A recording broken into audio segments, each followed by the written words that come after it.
Hey everybody, we are back for another episode. We are working on interior stuff. Finally got my vinyl I ordered. In fact, the first vinyl I ordered that got lost, that I canceled, showed up anyway. So I had to do a return on, and then the second vinyl I ordered showed up. So when it rains, it pours. But let's take a look at what we're doing. No, you're not bringing home another piece of junk.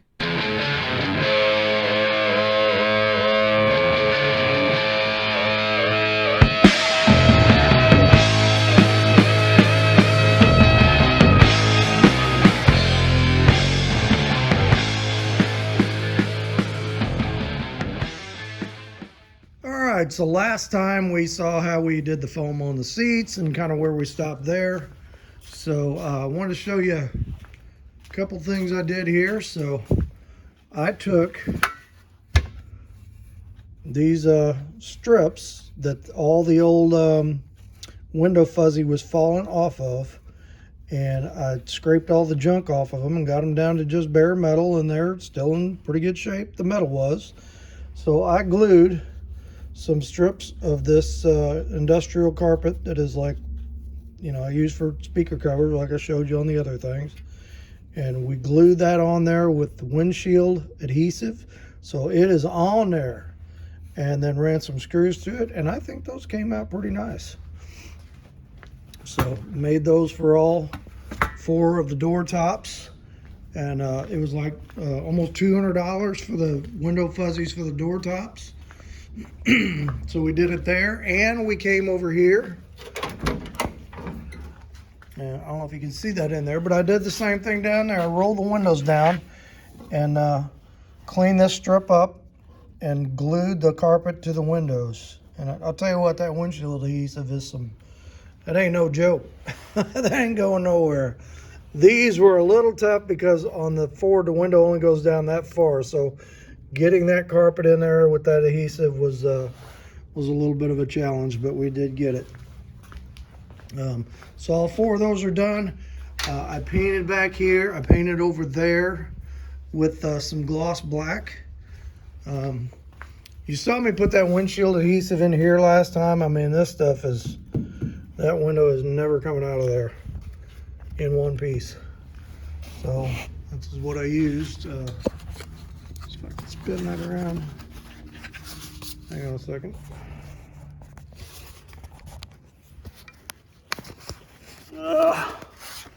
All right, well, I don't want to spin around.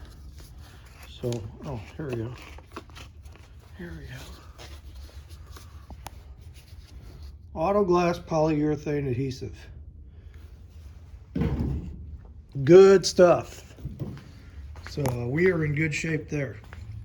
And I took the back hatch, where these 2 pieces were in the back of the wagon, and I stripped all of the old, if you look over there on the back of the seat, that vinyl.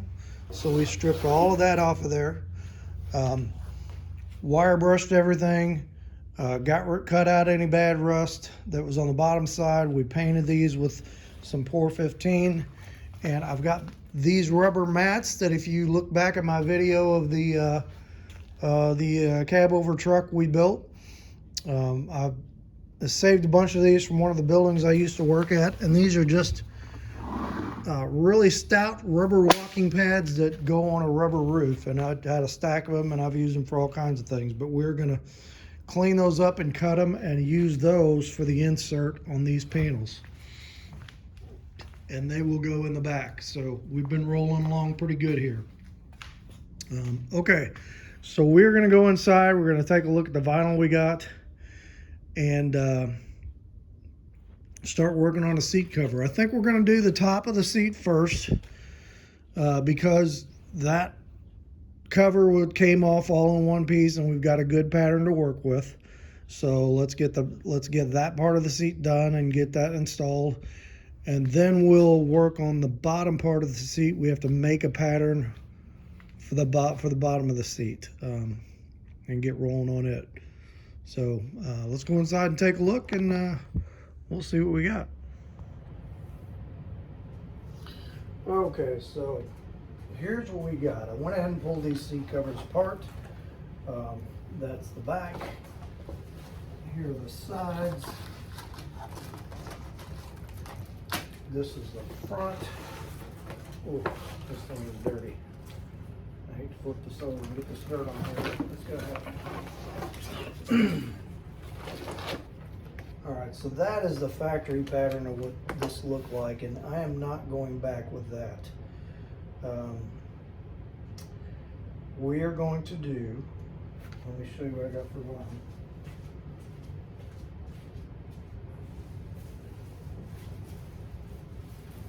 All right, so this is pre-pleated marine vinyl. So we got the diamonds here, which I think are kind of cool. So we're gonna go with the diamond shape, like a section of that here, and then we're gonna go with a section of flat in the middle, and another section of diamond shape over here. And then I've got the matching flat vinyl. This is navy blue, just like the other stuff. And I think it's gonna look good. I have not sewn a seat cover in many years, probably 10 years. I've made quite a few door panels, but I haven't done a seat cover in a while. And the last one I did came out amateur.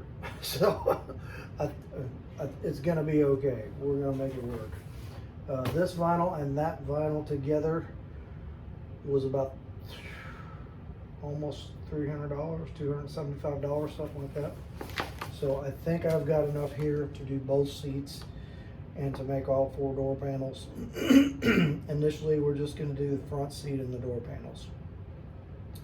So the first thing I want to do is, using this for a pattern, I want to cut this out and I want to cut these ends out. So let me get that done, and then we'll take a look at what we got.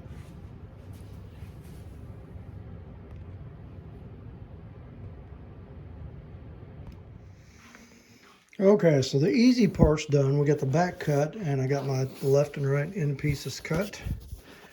And I've got them marked with an arrow on them, away they go. Now, what we have to do is kind of figure out what we're going to do with this. And I think what I'm going to do is get a tape and measure. I got to figure out how wide I want to make my center section, and I'm just gonna eyeball it. So I'm gonna go get a tape and a marker, and we'll figure out how we're gonna do that, and then we'll cut this and use it as a pattern. And I'm gonna have to look up what seam allowance is. I think seam allowance is a 1/2 inch. Or it might be 3/4 of an inch, so I need to look that up. And okay, let me get a marker and do some doodling on here, and we'll take a look. All right, so I'm taking a look at this, and I got 53 inches across here. I don't want to do a third and a third and a third. Like I said, we're gonna have pleated material, solid material, pleated material. And I know a lot of times you'll see solid pleat and then a solid end. I'm not going to do that. I'm going to take the pleat all the way to the end, just to have less pieces. So I decided, I just counted the pleats, and there's 24 of them. So if I did a third, a third, and a third, that would be 8 pleats in the middle and 8 on each end. So I took 2 pleats out, and we're going to do 6 pleats in the middle, and we are going to do 9 pleats on each end. So that should give me an even number. Let's see, that's 21 inches there, and that's 21 inches there. That'll work. And seam allowance is, from what I saw looking up, is a 1/2 inch.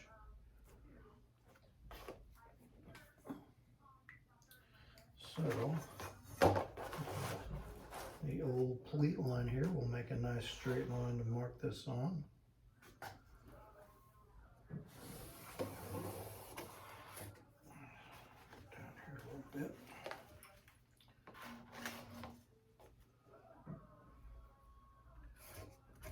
you can see this had, I don't know if you can see that this had like a strip of burlap here on the bottom that they folded over and put a wire in, and that's what they used to attach to the bottom of the seat. I'm just going to take the vinyl all the way to the bottom and fold it over and sew it and put that wire in there. I think that'll work fine.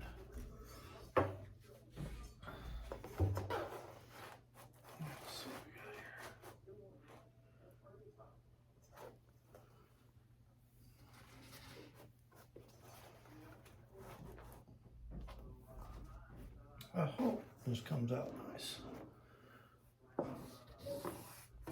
Come out nicer than what I have, which is my bare seat frame.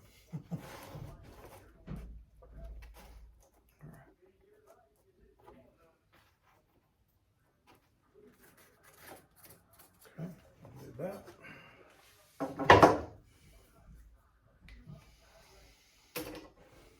Okay, let me cut that, and then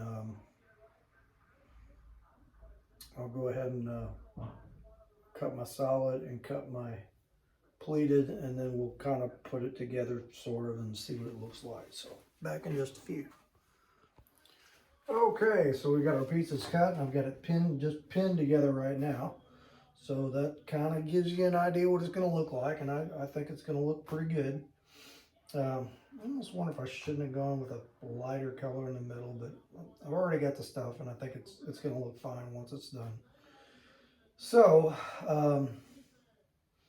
my plan is to sew this up, then to sew the back on, and then to sew the sides on. So what I need to do, I don't have a commercial sewing machine, which is, I'm not using the bead on this because I've just got a couple old residential sewing machines and they will not go through that many layers. So we're just going to do it simple without the piping on it. I need to fire up I've got my old machine an old Singer that I've done some door panels and seat cover on. And then my oldest sister passed away a few years ago, and she loved to sew. And when we were kind of going through her stuff, her kids were like, "Here, you do some sewing stuff. Take Barbara's machine." So I've got her machine in there, and I may end up trying it. I'm gonna set them both up and try a little sample on both of them and see which one sews better. So let me work on that the rest of tonight, and then on the back here I just kind of marked everything. I got this driver's side, outside, inside. Did the same over here so I don't get things confused. So let me set these machines up, get the right thread in there, and just kind of see which one would be a better choice to do this with. So all right, we'll check back in a little while. Okay, so I think I'm going to use this old machine of my sister's. It seems to run a lot smoother than that old Singer I've got under there, and I think that one's a little more heavy duty, but I did a test stitch on this and it seems to be fine once I tweak the tension and play with it a little bit. So I am going to try, we're going to go ahead and try a piece here, and hopefully we don't destroy it. I'm going to go ahead and pin this, move these pins back, get them out of where the stitch needs to be. Excuse me, put some more pins on it to hold it together, and then we're going to try to do the first side and see how it goes. So let me get set up here and we'll see what we got. All right, so let's see if we can get this first piece sewed without destroying it. So I've not done this in a long time. Trim, a little more trim here. Should be that even.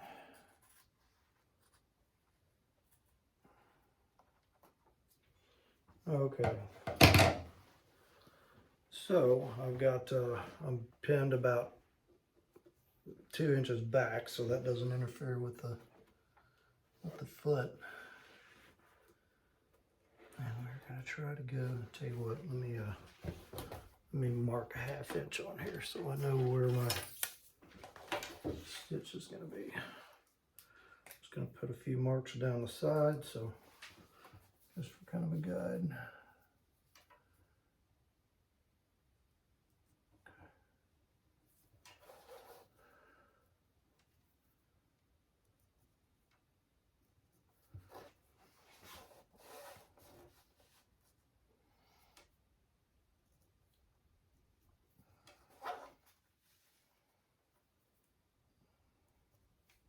Short pieces I'm not too worried about. It's doing that back of this thing that's 50 something inches long is going to be the booger.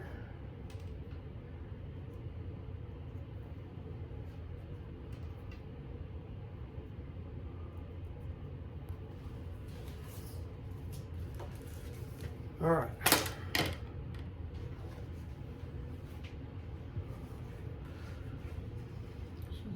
Go good, or you're about to watch colossal failure.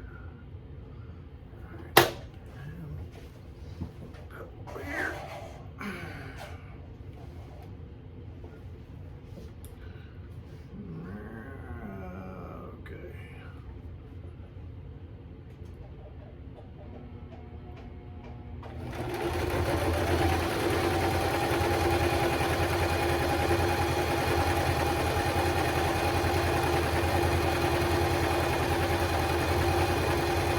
I put that mark on there. Doing all right.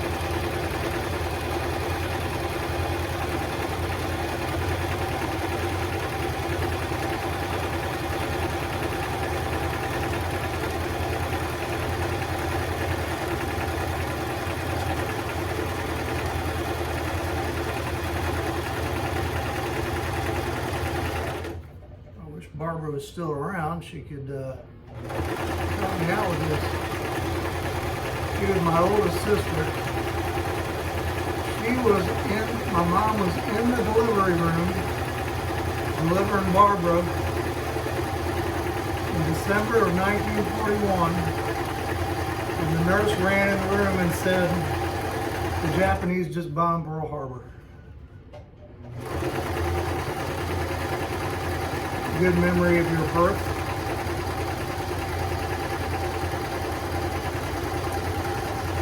All right, now this machine has a reverse. We're gonna hit the reverse, back it up a little bit, and it'll lock the stitch in. And then should be able to lift that. Go up all the way to the top with the needle. Let's get it out of here.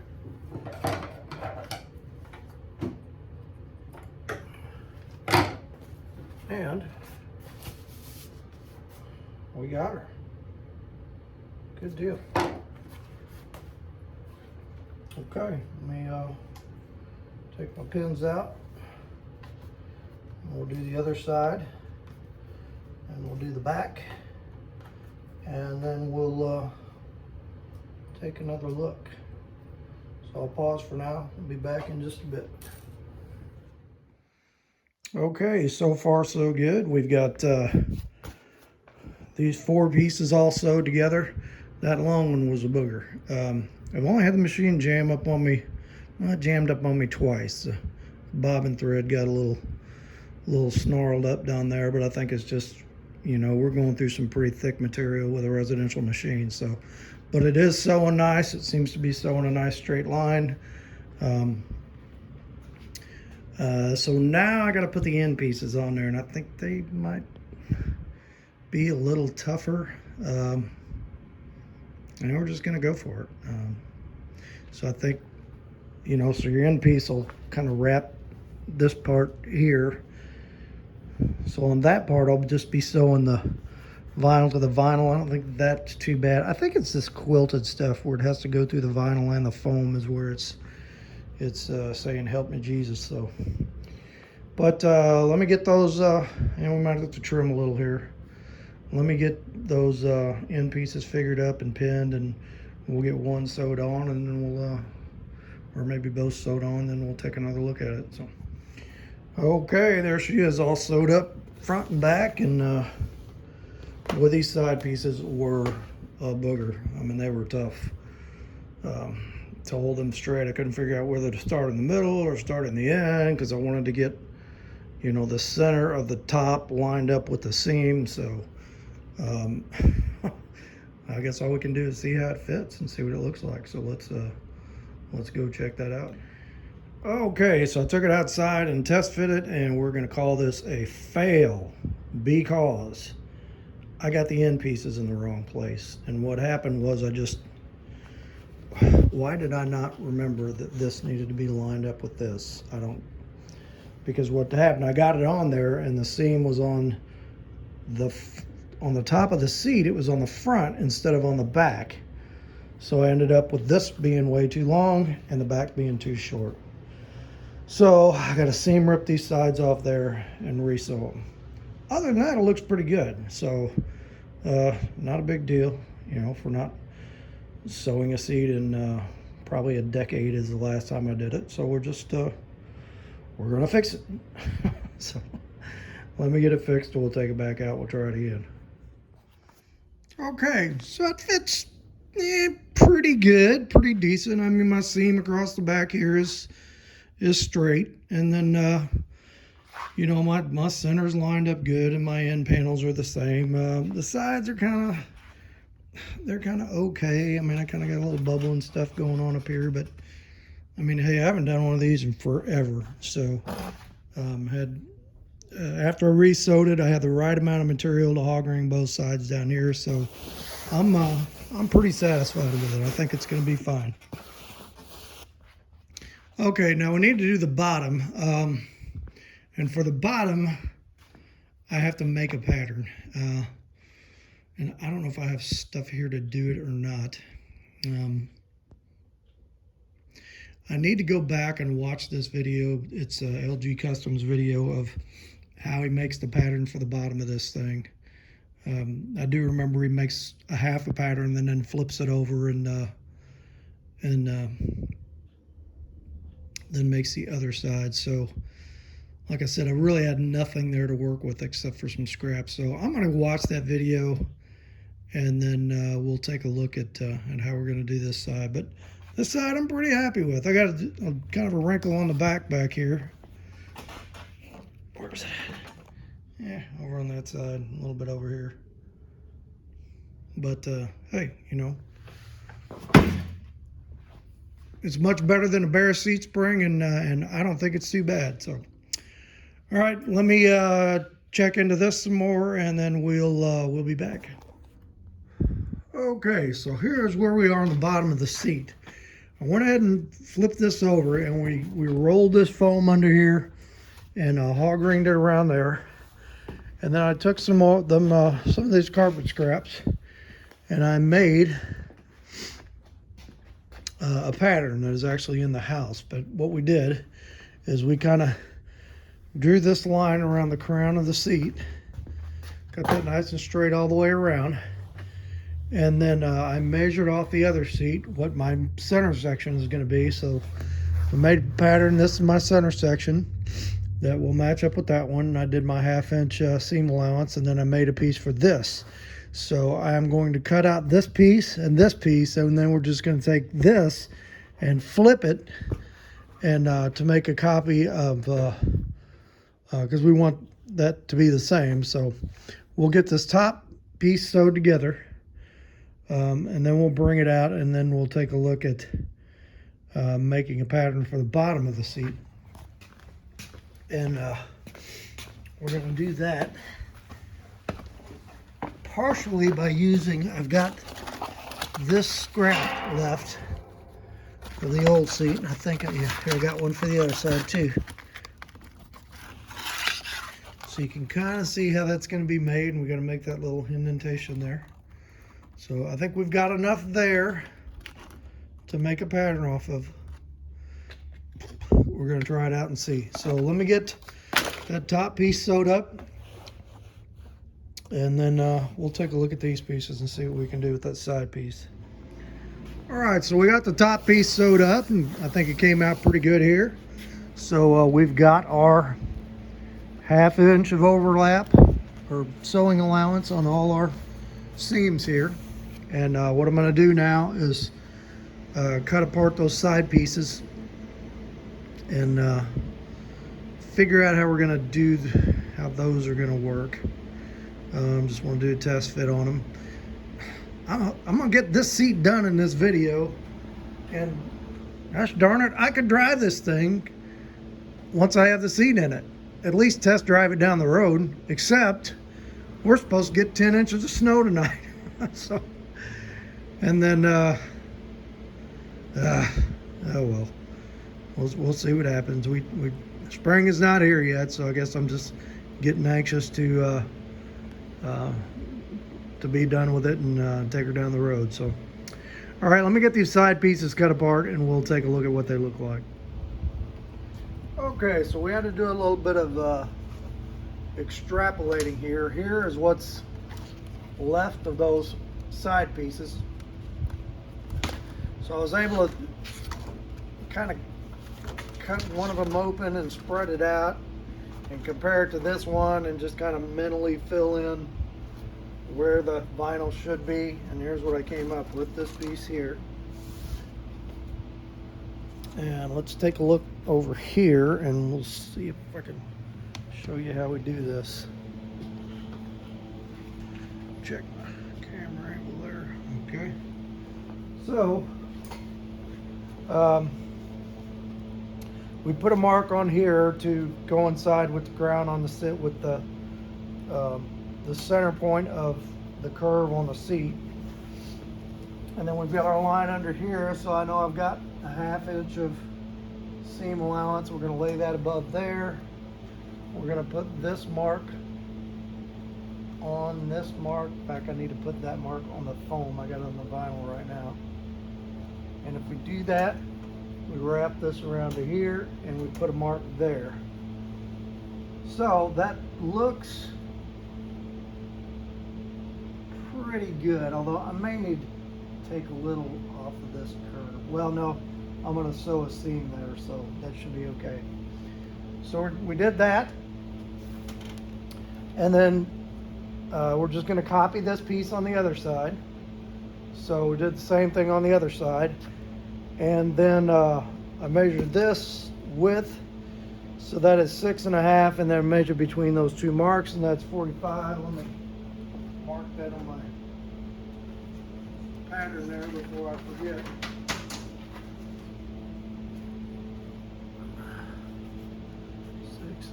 By 45, and that will be the piece in between. So let me mark this here, right there. That's where my center goes. Over here, center goes. So we're going to cut out 2 of these, and we're going to cut out this center piece. And we're going to sew all that together in one big band. And then we're going to sew it all to here. And then it might fit. I hope. But, you know, if we're not doing this in a long time, it's coming out pretty good. Like I said, LG Customs, LGK Customs, he showed a lot of how to do this on his website. And I'm very grateful that he did, because I think it has helped me tremendously to build this. So, all right, let me go inside and sew that up, sew it to here. We'll bring it back out and we'll see what do we got. All right, so there we go. We got her all done and got it back in there. It's okay, you know. It's for my first time in a long time. I'm reasonably happy with it, and it's but I'm a little off. My center section on the cushion part is like 1 inch over from my center section on the back part, so that was one thing that didn't work out too well. And then just a couple other little things I'm not real crazy about, but hey, I think it looks kind of cool. And as far as comfort, it is very comfortable and got really nice support on it. So I think this is going to be a very comfortable cruiser, and I'm happy with it. So what we're going to do on the door panels, I'm going to do half and half on the door panels. I think we're going to do the pleats like the top 2/3, and then the bottom third we'll do the flat vinyl. And I'm going to put a little tiny bit of padding behind the flat vinyl on the door panels, because one thing I noticed is I probably could have done that under the flat vinyl on here, because this has got some extra foam on it and that doesn't. So, but hey, you know, I think it's cool. All right, I think that is going to do it for this video. I'm gonna have another video coming out next week. We are, or maybe the end of this week, probably the end of this week, is this guy here. This is my buddy Bruce's Impala, and we're doing an engine swap on it for him. He's got a little bit of an issue with this 283 that's in here. It's got a little valve train noise, so we're gonna do a temporary transplant of another small block, and then he's gonna take that thing home and tear it apart and take a look at it, because it's the original motor for the car, and he wants to keep it with the car. So very cool car though, and if you check out the other video, you'll see some stuff about it, and you'll get to check out the swap while we do it. So let's get a word from the Lord, and we will call it on this one. Hey everybody, thanks for coming along on the video, and hope you enjoyed that. So I have not made a seat cover in a long time, and but I think it came out all right. It's not professional, and it's not a Walmart $30 slip-on cover. So we're kind of somewhere in the middle of that. So, but it was fun, and kind of see how to do it. And if I do it again, hope the next one will be better than this one. So at some point we'll do the back seat.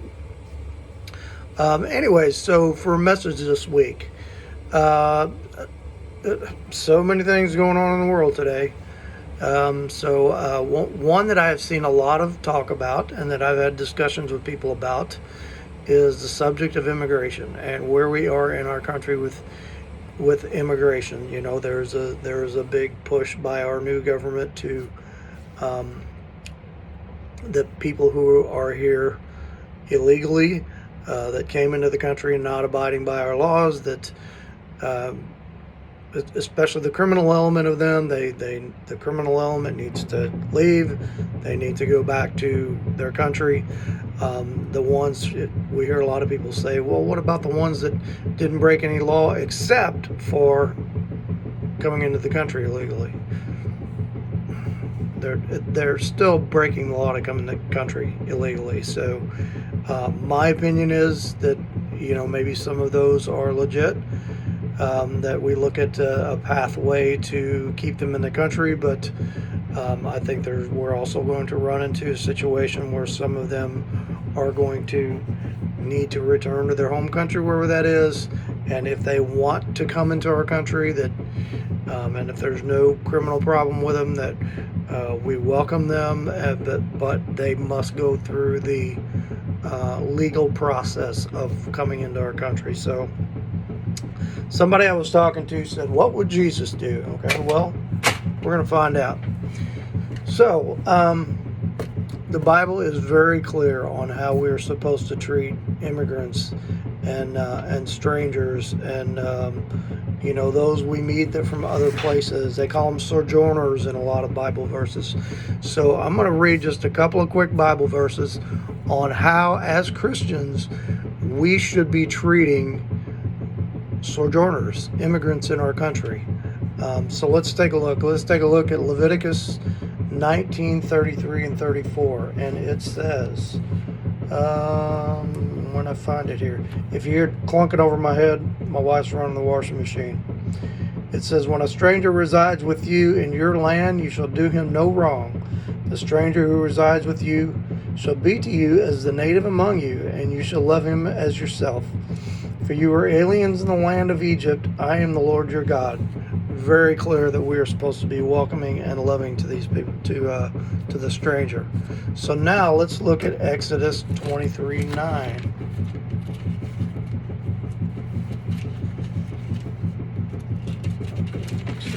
23, verse 9 says, "And you shall not oppress a stranger, since you yourselves know the feelings of a stranger, for you also were strangers in the land of Egypt." Okay, very clear again. We're to treat these people as we want to be treated, especially in this verse. He's, telling the Israelites that because at one time they were strangers in the land of Egypt, and that how they're supposed to treat people. So, okay, let's go a little New Testament. Matthew 25:35. Let's hear what either Jesus or Matthew has to say about this.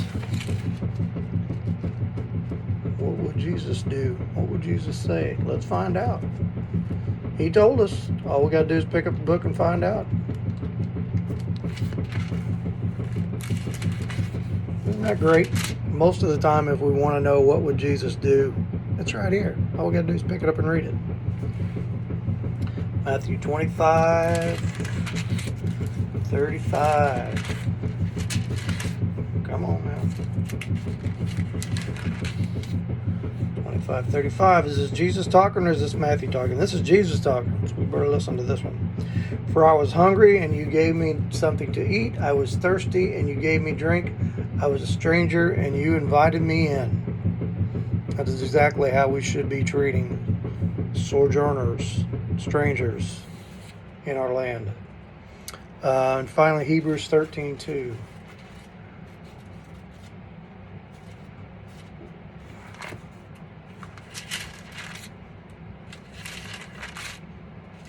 My descendants were immigrants to this land. We came from Ireland in the 1800s, settled in New York, I believe, and then kind of spread out. My sisters would know that. They're the genealogy experts. Okay, do not neglect to show hospitality to strangers, for by this some have entertained angels without knowing it. Wouldn't that be something if God was just testing you and sent an angel down as a stranger to knock on your door and ask for some food or something, or ask for a couple of bucks just to see how you would react? We need to remember that verse. Okay, so those are 4 verses talking about how we treat strangers, how we treat immigrants. Now let's approach the subject of what about the person who breaks the law of the United States to enter the country. Are we supposed to, as people, are we supposed to treat them any different? I don't think. But what is their responsibility to obey the laws of our country when they come in here? Let's put it that way. So let's take a look at Romans 13:1-2.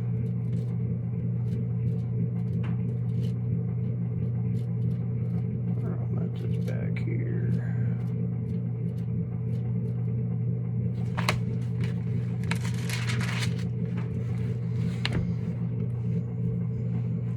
Responsibilities toward higher powers, government people. Let every person be in subjection to the governing authorities, for there is no authority except from God, and those which exist are established by God. Therefore, he who resists authority has opposed the ordinance of God, and they who have opposed will receive condemnation upon themselves. Someone coming into this country is obligated to obey the laws of our country when they enter here, to obey the laws of our country to enter here. 1 Peter 2:13-14.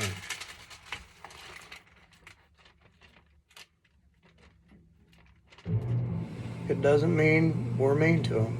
It doesn't mean we're hateful to them. But it may mean, as a result of not following the law of the governing authority of our country, that they may have to go back out and do a redo and come back in legally. And I am all for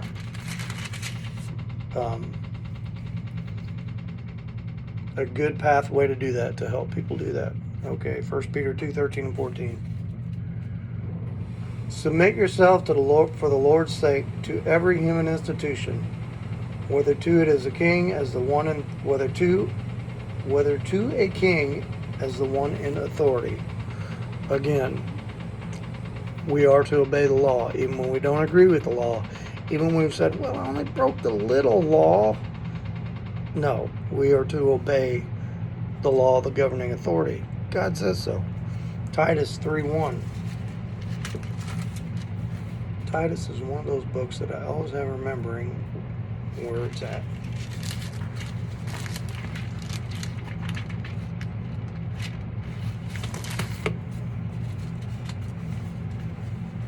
Titus, Philemon. I know they're right there together, but I cannot remember exactly like which chunk of pages to turn to.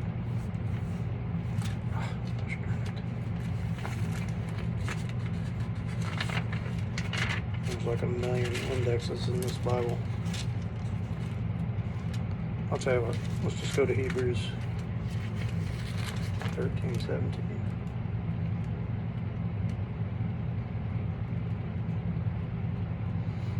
Hope everybody is staying safe in the weather out there. We are supposed to get like possibly up to 10 inches of snow here tonight. Hebrews 13:17. Obey your leaders and submit to them, for they keep watch over your souls, as those who would give an account. Let them do this with joy and not with grief, for this would be unprofitable to you. Okay, so that's kind of my spiel. Oh, there's Titus. Titus 3:1. Remind them to be subject to rulers, to authorities, to be obedient, to be ready for every good deed. Okay. So, in the scope of immigration, what would Jesus do? Would treat them lovingly, would welcome them, would would feed them, would clothe them, but would also, what would Jesus do as far as someone breaking the law of the land to come into a country? It's pretty clear. He says we need to follow that law. So that's kind of my 2 cents on the whole thing. Hope you enjoyed that, and feel free to leave your comment at the bottom. And let's have a quick word of prayer, and we'll be out of here. Father, I just thank you for today, and I thank you for your word that it is available to us, that when we're in doubt of what you would do or what you would say, that we can pick it up and the answers are there. And I just pray for our country now as we go forward with a new administration that some people like and some people don't like, that our new leaders would above all follow your word and follow your guidance, and we pray for them daily, and for anyone immigrants in this country, whether they are going through having to be removed, or if it's people coming into this country, we pray for them, for their safety, and we pray for us that we would treat them in a way that is pleasing to you. And we ask this in the name of your precious Son, Jesus. Amen. All right, hit like, hit subscribe, leave a comment. Another video coming out soon, and we'll talk to you soon.